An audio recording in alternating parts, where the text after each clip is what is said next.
नमः शिवाय। सावन मास व्रत कथा अध्याय 12 स्वर्ण गौरी व्रत का वर्णन तथा व्रत कथा। ईश्वर बोले, हे ब्रह्मपुत्र, अब मैं स्वर्ण गौरी का शुभ व्रत कहूँगा। यह व्रत श्रावण मास में शुक्ल पक्ष तृतीया तिथि को होता है। इस दिन प्रातः काल स्नान करके नित्य कर्म करने के बाद संकल्प करें और 16 उपचारों से पार्वती तथा शंकर की पूजा करें। इसके बाद भगवान शिव से प्रार्थना करें, हे देवादिदेव आइए, हे जगतपते मैं आपसे प्रार्थना करता हूँ, हे सुरसत्तम मेरे द्वारा की गई पूजा को आप स्वीकार करें। इस भवानी पार्वती की प्रसन्नता और व्रत की पूर्णता के लिए दंपतियों को 16 वायन प्रदान करें और द्विज श्रेष्ठ की प्रसन्नता के लिए मैं यह वायन प्रदान करता हूँ, ऐसा कहें। चावल के चूर्ण के 16 पकवानों से 16 बांस की टोकरियों को भरकर और उन्हें वस्त्र आदि से युक्त करें और पुनः 16 द्विज दंपतियों को बुलाकर इस प्रकार कहते हुए प्रदान करें, व्रत की संपूर्णता के लिए मैं ब्राह्मणों को यह प्रदान कर रहा हूँ। मेरे कार्य की समृद्धि के लिए सुंदर अलंकारों से विभूषित तथा पतिव्रत से सुशोभित ये शोभामयी सुहागिन स्त्रियां इन्हें ग्रहण करें। इस प्रकार 16 वर्ष अथवा 8 वर्ष या 4 वर्ष या 1 वर्ष तक इस व्रत को करके शीघ्र ही इसका उद्यापन कर देना चाहिए। पूजा के अनंतर कथा का श्रवण करके वाचक की विधिवत पूजा करनी चाहिए। सनत कुमार बोले, हे प्रभु, इस व्रत को सर्वप्रथम किसने किया, इसका महत्व कैसा है और इसका उद्यापन किस प्रकार करना चाहिए, वह आप मुझे बताएं। ईश्वर बोले, हे महाभाग, आपने उत्तम बात पूछी है। अब मैं आपके समक्ष मनुष्यों को सभी संपदाएं प्रदान करने वाली स्वर्ण गौरी नामक व्रत का वर्णन करता हूँ। पूर्व काल में सरस्वती नदी के तट पर सुविला नामक विशाल पुरी थी। उस नगर में कुबेर के समान चंद्रप्रभ नामक एक राजा था। उस राजा की रूप लावण्य से संपन्न, सौंदर्य तथा मंद मुस्कान से युक्त और कमल के समान नेत्रों वाली महादेवी और विशाला नामक 2 भार्याएं थीं। उन दोनों में ज्येष्ठ महादेवी नामक भार्या राजा को अधिक प्रिय थी। आखेट करने में आसक्त मन वाले वे राजा किसी समय वन में गए और सिंहों, शार्दूलों, सूकरों, वन्य भैंसों तथा हाथियों को मारकर प्यास से आकुल होकर उस घोर वन में इधर उधर भ्रमण कर रहे थे। राजा ने उस वन में चकवा चकवी तथा बतखों से युक्त भ्रमरों तथा पिकों से समन्वित और विकसित मल्लिका, चमेली, कुमुद तथा कमल से सुशोभित अप्सराओं का एक सुंदर सरोवर देखा। उस सरोवर के तट पर आकर उसका जल पीकर राजा ने भक्ति पूर्वक गौरी की पूजन करती हुई अप्सराओं को देखा। तब कमल के समान नेत्रों वाले राजा ने उनसे पूछा, आप लोग ये क्या कर रही हैं? इस पर उन सब ने कहा, हम लोग स्वर्ण गौरी नामक उत्तम व्रत कर रही हैं। यह व्रत मनुष्यों को सभी संपदाएं प्रदान करने वाला है। हे नृपश्रेष्ठ, आप भी इस व्रत को कीजिए। राजा बोले, इसका विधान क्या है और इसका फल क्या है? मुझे यह सब विस्तार से बताएं। तब वे सारी नारियां बताने लगी, हे राजन, यह स्वर्ण गौरी नामक व्रत श्रावण मास की शुक्ल पक्ष की तृतीया को किया जाता है। इस व्रत में भक्ति पूर्वक अत्यंत प्रसन्नता के साथ पार्वती तथा शिव की पूजा करनी चाहिए। पुरुष को 16 तारों वाला एक डोरा दाहिने हाथ में बांधना चाहिए।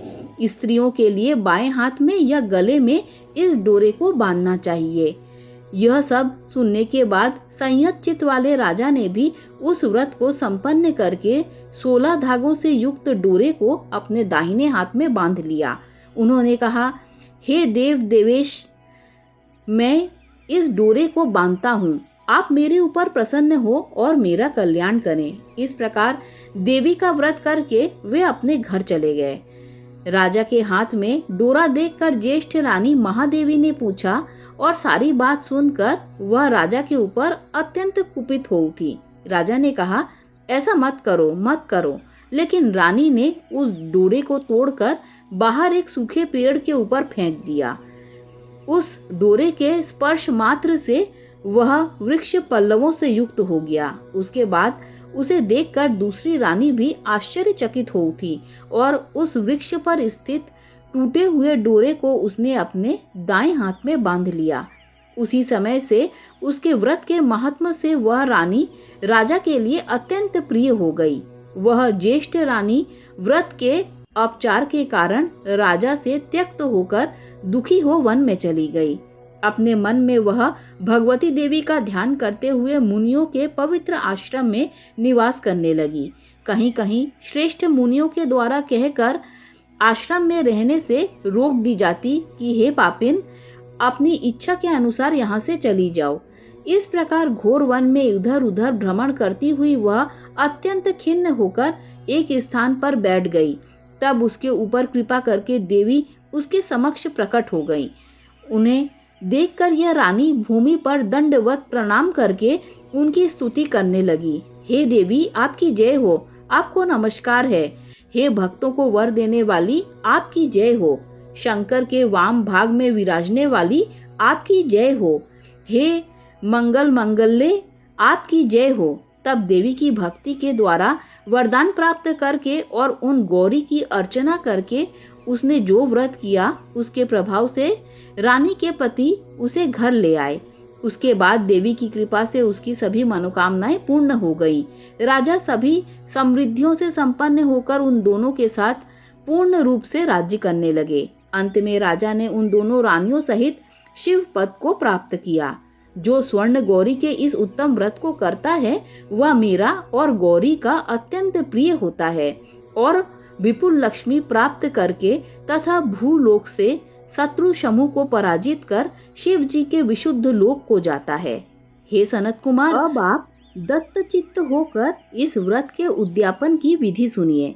चंद्रमा तथा तारा बल से युक्त शुभ तिथि तथा शुभ वार में एक मंडप बनाकर उसके मध्य में अष्टदल कमल के ऊपर धान्य रखकर उस पर एक कुंभ स्थापित करें। पुनः उसके ऊपर 16 पल प्रमाण का बना हुआ एक तिल पूरित ताम्र में पूर्ण पात्र रखें और उस पर पार्वती शंकर की 2 प्रतिमाएं स्थापित करें। शिव जी की प्रतिमा श्वेत वर्ण के 2 वस्त्रों तथा शुक्ल वर्ण के यज्ञोपवीत से सुशोभित हो।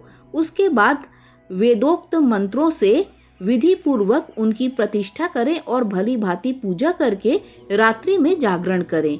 इसके अनंतर प्रातःकाल पूजा करने के बाद होम करें। सर्वप्रथम ग्रह होम करके प्रधान होम करें। हवन के लिए यव मिश्रित तिल घृत से पूर्ण रूप से सशक्त होना चाहिए। 1000 अथवा 100 आहुति डालनी चाहिए। इसके बाद वस्त्र अलंकार तथा गौ के द्वारा आचार्य की पूजा करनी चाहिए और वायन प्रदान करना चाहिए। इसके बाद ब्राह्मणों को भोजन कराना चाहिए, साथ ही 16 दंपतियों को भी भोजन कराना चाहिए। अपने द्रव्य सामर्थ्य के अनुसार उन्हें भूयसी दक्षिणा देनी चाहिए। अंत में हर्षोल्लास से युक्त होकर बंधुजनों के साथ स्वयं भोजन करना चाहिए। इस प्रकार श्री स्कंद पुराण के अंतर्गत ईश्वर सनत कुमार संवाद में श्रावण मास महात्म्य में तृतीया में स्वर्ण गौरी व्रत कथन नामक 12वां अध्याय पूर्ण हुआ। ओम नमः शिवाय, ओम नमः शिवाय, ओम नमः शिवाय।